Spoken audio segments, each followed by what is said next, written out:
নমস্কার। সমস্ত ভারতবাসীকে আমার আন্তরিক শুভেচ্ছা ও শুভ স্বাধীনতা দিবস। আপনারা সকলেই জানেন আজ হচ্ছে 15ই আগস্ট।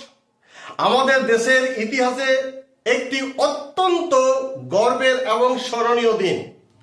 1947 সালে এই দিনটিতে দীর্ঘ প্রায় 200 বছরের ব্রিটিশ শাসনের শৃঙ্খলা ভেঙে আমাদের প্রিয় ভারত মাতার পরাধীনতার গ্লানি থেকে মুক্তি পেয়েছিল।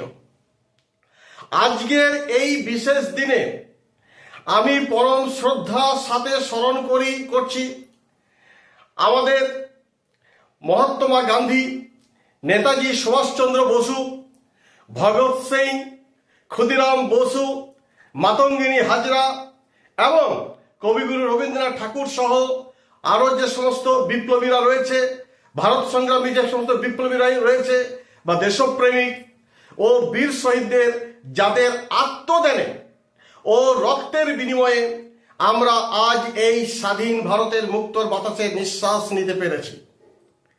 স্বাধীনতা শুধু একটি শব্দ নয়, এটি একটি বিরাট দায়িত্ব।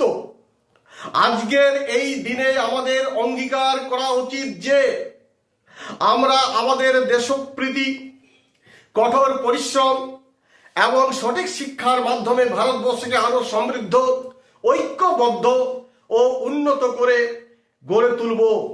দেশের শান্তি, স্বাধীনতা ও সার্বভৌমত্ব রক্ষাই করার জন্য আমাদের মূল ব্রত।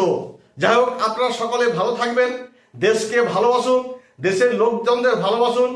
জয় হিন্দ, বন্দে মাতরম, ভারত মাতা কি জয়। ধন্যবাদ।